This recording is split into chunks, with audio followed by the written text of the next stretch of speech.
অনেক দিন পর বেশ লাগছে বন ভ্রমণ। মাঝে মাঝে কাজের ফাঁকে এইসব জায়গায় এলে মন খুব ভালো লাগে।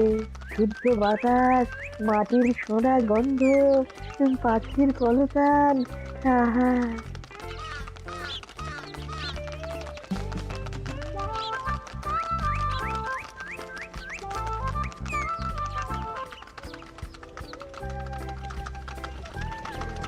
মহারাজের রথ থামছে। আমরা এইখানে বসে আজ রাজকার্য পরিচালনা করব। মন্ত্রী, তুমি ঝটপট এখানে বসার বন্দোবস্ত করে দাও। আমি এক্ষুনি ব্যবস্থা করে দিচ্ছি মহারাজ। এই এখানেই আমাদের বসার জন্য ছাউনি করে দাও। এক্ষুনি করে দিচ্ছি মন্ত্রী মশাই। এরা বসার জায়গাটা করে দিক, ততক্ষণ আমরা একটু হেঁটে আসি।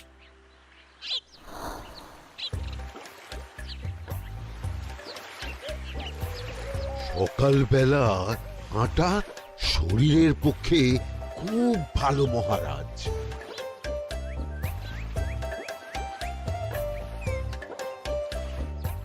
আগেকার দিনে রাজা মহারাজরা এই সব বনে মৃগয়া করতে আসতেন। মৃগয়া একদম ভালো নয় মন্ত্রী। তুমি জঙ্গলে আসছো অন্য প্রাণীদের মারতে। কেন মারবে? ওরা তো তোমার কোনো ক্ষতি করেনি। না, তা করেনি, কিন্তু তখন ওটা রাজা মহারাজাদের খেলা ছিল। শুনেছি আপনার প্রপিতামহ খুব ভালো বাঘ শিকার করতেন, অনেক বাঘ মেরেছেন। মন্ত্রী, তুমি একটা কথা হয়তো জানো না। আমার প্রপিতামহ শিকার করতেন, কিন্তু কোনো স্বাভাবিক জানোয়ারকে নয়। যে বাঘ মানুষ খেকো হয়ে প্রজাদের ক্ষতি করত, আমার প্রপিতামহ সেই সমস্ত বাঘদেরই মারতেন। এছাড়া উনি বন্য প্রাণী সংরক্ষণ করতে বড়ই ভালোবাসতেন।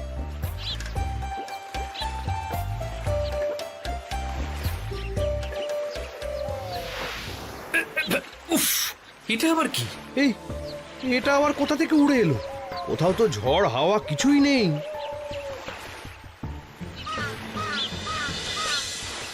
একটা ধাঁধা মহারাজ, এই কাগজে লেখা। ধাঁধা পড়ো দেখি।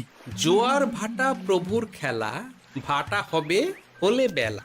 ভাটা হলেই দেখা যাবে লাল রঙের এক পাথর পাবে। নদীর ধারে গর্ত করে যত্নে সাজাই কলস ভরে। হেথায় হোথায় ছড়িয়ে যাহা, অন্ধকারে জলে তাহা। ঢুকলে চক্ষু ঝলসে যাবে, হাতের কাছে ঘন্টা পাবে। ঠিক ঘন্টা বাজলে পরে পড়বে ঝরে থরে থরে। ঘন্টা যদি হয় ভুল, যেন তুমি হারাবে কুল।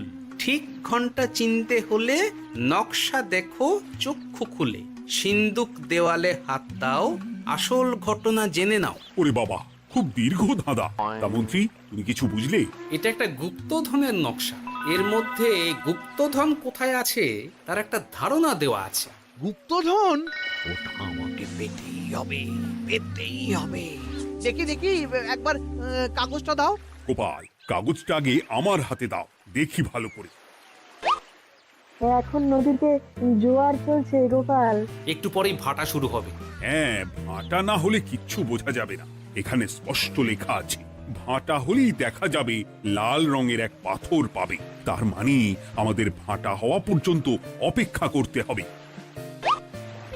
না, সময় নষ্ট না করে ধাঁধাটার সমাধান করতে শুরু করি। ভাটা হলে একটা লাল রঙের পাথর দেখা যাবে, এই পর্যন্ত পরিষ্কার আছে।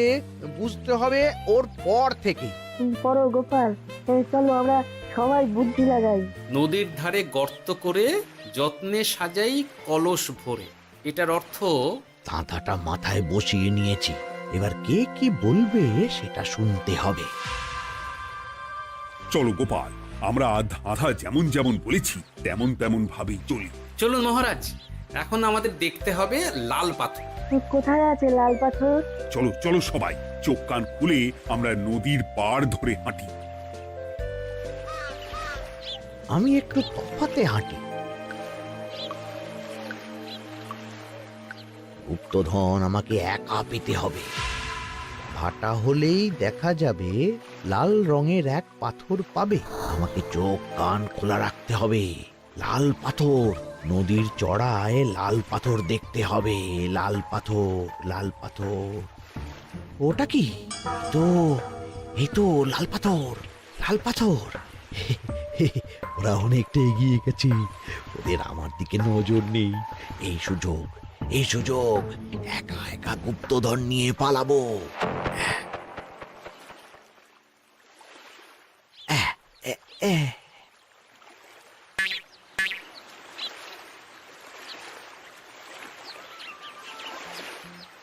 কি গো, আমরা তো হেঁটেই চলেছি, লাল পাথর তো কই দেখতে পাচ্ছি না।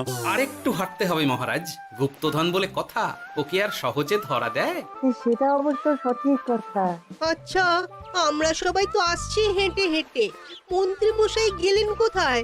ও কি যে ঘটে! সত্যি তো, মন্ত্রী কোথায়? ও সেনাপতি, মন্ত্রীকে দেখেছো? কই না তো মহারাজ। তাহলে কোথায় গেলেন মন্ত্রী মশাই? এই জঙ্গলে বাঘ ভাল্লুক আছে, শেষে কিনা বাঘে নিল। হায় হায় হায়, মন্ত্রী গিন্নির কাছে আমি কি মুখ দেখাবো? হুম, বাঘ ভাল্লুকের পেটে যাবার লোক তো মন্ত্রী মশাই নন। ও গোপাল, কি ভাবছো? কিছু তো একটা বলো। এখন আমাদের মন্ত্রী মশাইকেই খুঁজতে হবে। তবে মন্ত্রী মশাই বাঘ ভাল্লুকের পেটে যায়নি। তুমি নিশ্চিত হচ্ছ কি করে? অত পেঁচালো মানুষকে বাঘ ভাল্লুক গন্ধ শুকেই ছেড়ে দেবে, হজম করতে পারবে না। না না না, এখন রসিকতা করার সময় নয়, আমাদের মন্ত্রীকে খুঁজে বার করতেই হবে। কোথায় গেল মন্ত্রী? চলো চলো, গুপ্তধন মাথায় থাক, চলো মন্ত্রীকে খুঁজি। আহ, মন্ত্রী কোথায় গেল কে জানে। একবার পুরো ধাঁধাটা ঝালিয়ে নি। ভাটা হলেই দেখা যাবে লাল রঙের এক পাথর পাবে। ভাটা হয়েছে, লাল রঙের পাথরের মাথায় চাপ দিয়ে গুহার মুখও খুলেছি। এবার এবার নদীর ধারে গর্ত করে যত্নে সাজাই কলস ভরে।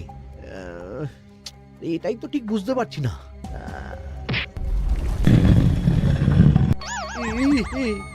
এই রে, এবার কি হবে? হ্যাঁ, মহারাজ, কোথাও একটা আওয়াজ হলো। এই, আওয়াজটা কোন দিক থেকে হলো?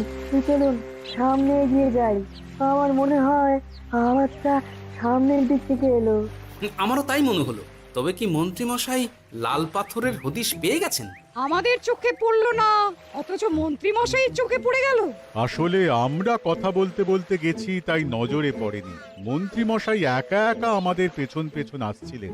উনি ইচ্ছে করেই আমাদের পেছনে পেছনে আসছিলেন। নিজে একা গুপ্তধন নিয়ে যেতে চেয়েছিলেন, এখন কোথায় আছেন কে জানে।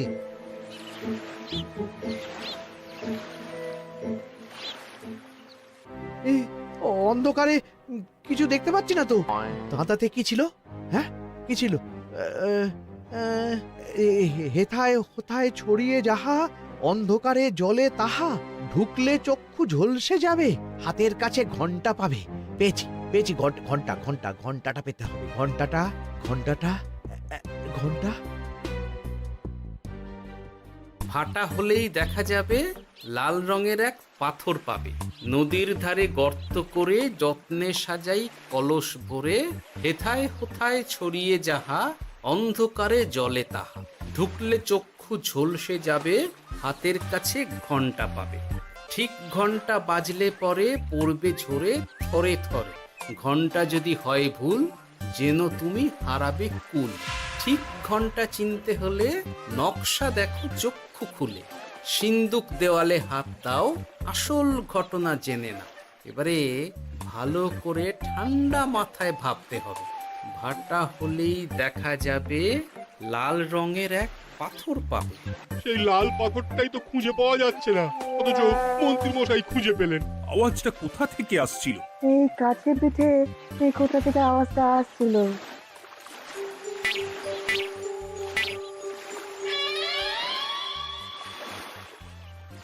এই তো, এটাই মনে হয় সেই লাল পাথর। একটু নাড়িয়ে চাড়িয়ে দেখি তো কিছু হয় কিনা।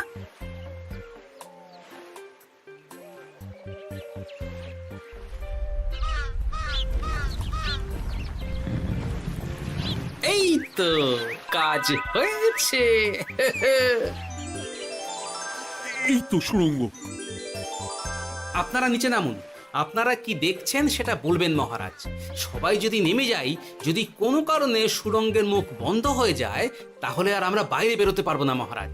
গোপাল ঠিকই বলেছে, আমরা দুজন বাইরে থাকি। মহারাজ আর একটা কথা, কোনো ঘন্টায় হাত দেবেন না, মনে আছে তো? ঘন্টা যদি হয় ভুল, যেন তুমি হারাবে কুল। ওরে বাবা, এই বয়সে আর কুল হারাতে চাই না। ঠিক আছে, তোমার কথাই অক্ষরে অক্ষরে পালন করব। দেখি এই সুরঙ্গে মন্ত্রীমশাইকে দেখতে পাই কিনা। চলুন মহারাজ, সুরঙ্গে নামি। সবাই সাবধানে নামো।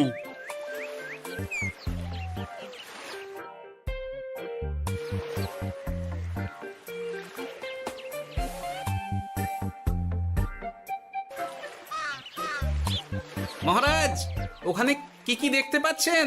ওখানে কি মন্ত্রী মশাই আছেন? না গোপাল, মন্ত্রীকে এখনো দেখতে পাইনি। শুধু আমি এখানে অজস্র পাথর দেখতে পাচ্ছি। পাথরে পাথরে ছয় লাভ, ছোট বড় অজস্র। পাথরগুলো বড় অদ্ভুত, কিরকম কিরকম মানুষ মানুষ গড়ন। লম্বা বেঁটে হরেক রকম। মানুষ মানুষ গরম, সেটা কি রকম? আর কিছু? কোনো কলসি কি দেখতে পাচ্ছেন? কলসি তো দেখতে পাচ্ছি না।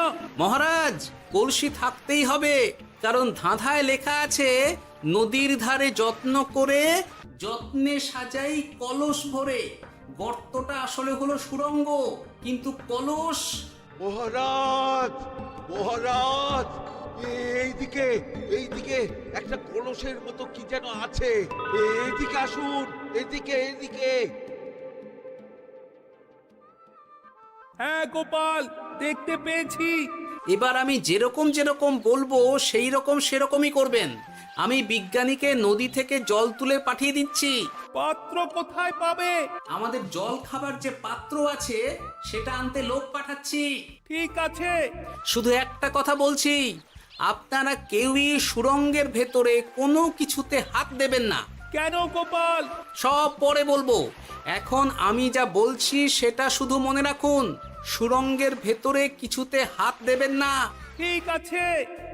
প্রহরী, তুমি যাও, যেখানে আমাদের বসবার আয়োজন করা হয়েছে সেখানে গিয়ে একটা জলের পাত্র নিয়ে নদী থেকে জল ভরে নিয়ে এসো। গোপাল, মন্ত্রী মশাই কোথায় গায়েব হয়ে গেলেন? কোথাও গায়েব হয়ে যাননি বিজ্ঞানী, কোথাও গায়েব হয়ে যাননি উনি ওই সুড়ঙ্গের ভেতরেই আছেন। কিন্তু কেউ তো ওনাকে দেখতে পাননি। সম্ভবত পাথর হয়ে আছে। এখন কিভাবে পাথর হয়েছেন সেটা তো আমি বলতে পারবো না। সবটাই স্বপ্নের মতো লাগছে। ঠিক যেন স্বপ্নের মতো লাগছে। এই জীবনে সুরঙ্গ দর্শন হয়ে গেল। আমাদের পাতাল প্রবেশ। পাতালে আসিয়া আমি মনে মনে বলি, গুপ্তধন নিয়ে আমরা যেন সৎ পথে চলি। তোমার এখনো কাব্য আসছে সভাকবি? আসছে মানে কাব্যের সাথে আছে রোমাঞ্চ, করছে গা শীত, হচ্ছি আমি অধীর। মহারাজ, জল দিয়ে বিজ্ঞানীকে পাঠাচ্ছি। কি করতে হবে বিজ্ঞানীকে সব বলে দিয়েছি। তুমি ভেতরে আসবে না? আসবো ঠিক সময়ে। এখন আমি যেমন যেমন বলবো আপনি ঠিক তেমন তেমন করবেন। ঠিক আছে। বিজ্ঞানী, যেমন যেমন বললাম ঠিক তেমন তেমন ভাবে কলসিকে জল দিয়ে পরিষ্কার করবে। মনে রেখো, ধাঁধায় আছে কলসি সাজাই যতন কর। তুমি একটা কথা মনে রেখো বিজ্ঞানী, কোথাও হাত দিও না কিন্তু। ঠিক আছে গোপাল, তোমার উপস্থিত বুদ্ধির তুলনা নেই। আমি যাচ্ছি গোপাল। সাবধানে সাবধানে। মহারাজ, বিজ্ঞানী যাচ্ছে। সাবধানে নামো, সাবধানে। মহারাজ, এই কলসিটা কোথায়? ওই তো, একটু সাবধানে যাও।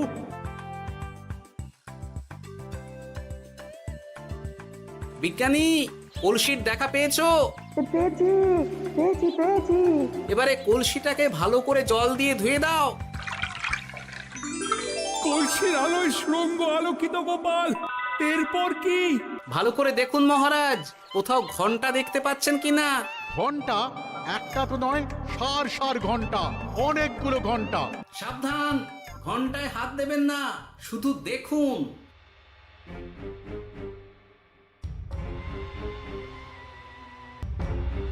মহারাজ, আমরা গুপ্তধনের খুব কাছে চলে এসেছি। তাই নাকি? কি মজা কি মজা, এবার খাবো ক্ষীরের গজা। আহ, সভাকবি চুপ করো। এখনো আমরা গুপ্তধন পাইনি। বাবার মুখে দাঁড়িয়ে সবগুলো তারা আঁকা। বিজ্ঞানী, কোনো ঘন্টায় চাঁদের নকশা করা আছে কি? একটু দেখে বলো না। আমি আতস কাজ নিয়েই দেখছি, সব ঘন্টাতেই তারা আঁকা। খবরদার, কোনো ঘন্টাকেই ছোঁবে না। ঠিক আছে, কোনো কিছু না ছুঁয়ে আমি দেখছি। পেয়েছি গোপাল, চাঁদ আঁকার ঘন্টা পেয়েছি। ওই ঘন্টাটা বাজাও, বাজাও।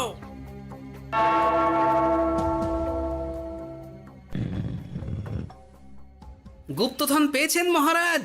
বাঁচাও, বাঁচাও, বাঁচাও।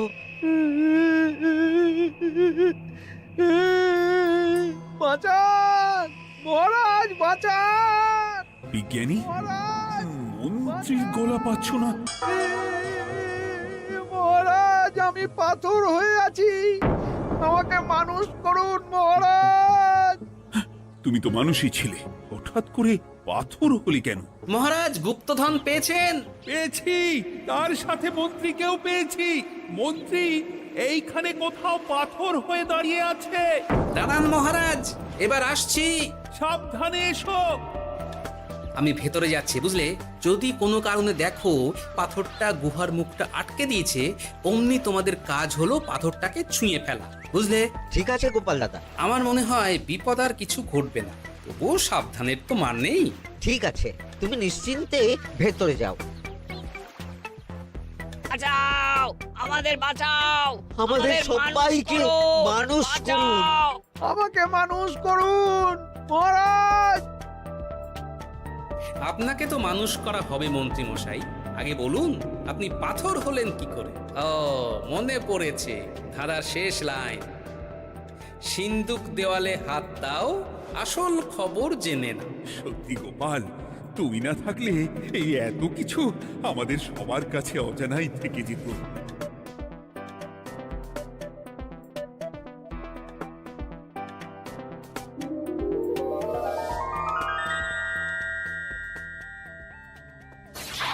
ধন্যবাদ আমাকে মুক্ত করার জন্য। আপনি কে? আমি যক্ষ। আমাকে এই ধন সম্পত্তি পাহারা দেওয়ার জন্য এক ডাকাত দলের সর্দার যক্ষ করে রেখেছিল। আমি 100 বছর ধরে এইখানে যক্ষ হয়ে আছি। আমি তোমার জন্য মুক্ত হলাম গোপাল। এই সম্পত্তি তোমার গোপাল। সম্পত্তি নিয়ে আমি কি করব? আমি এই সব সম্পত্তি মহারাজকে দান করলাম, রাজ্যের অনেক কাজ হবে। তুমি ধন্য গোপাল, তুমি ধন্য। এবার আমার যাবার সময় এসেছে, আমাকে যেতে হবে। যাবার আগে এই পাথরগুলোকে মানুষ করে যান। এরা সব লোভী। আমি আমার সীমিত ক্ষমতায় এই গুপ্তধনের ধাঁধাকে এখানে যারাই ভ্রমণ করতে আসে তাদের হাতে তুলে দিই, কিন্তু কেউ এই ধাঁধার সমাধান করতে পারে না।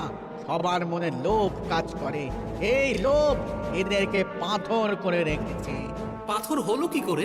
একটা মানুষ এসে বুক ভরা লোভ নিয়ে আধা পুরো না জেনে পাথরে হাত দিলেই সে পাথর হয়ে যাবে। আমাদের ভুল হয়েছে, আর লোভ করবো না, আমাদের বাঁচাও। আমাকে মুক্ত করে দিন, আমার খুব ভুল হয়েছে মহারাজ, মুক্ত করে দিন আমায়। তুমি এখানে আগে এসেছিলে, তাই তো আগে এসে ভাবলে নিজেই একা একা গুপ্তধনকে হরপ করে দেবে। এদিকে তোমাকে না দেখতে পেয়ে আমাদের কত চিন্তা হচ্ছিল। যারা লোভী তারা কারো কথা ভাবে না, শুধু নিজের কথা ভাবে। আমাকে আর একটা সুযোগ দিন, আমি আর লোভ করব না মহারাজ। ও, তোমার কথার কোনো দামই নেই। না মহারাজ, আমাকে আর একটা সুযোগ দিয়ে দেখুন, আমি আর লোভ করব না, আমাকে মানুষ করুন মহারাজ। আমাদের সবাইকে মানুষ করুন, দয়া করে মানুষ করুন। যক্ষরাজ, এদের আপনি ক্ষমা করে দিন। ঠিক আছে, তোমাদের আবার মানুষ করে দিচ্ছি।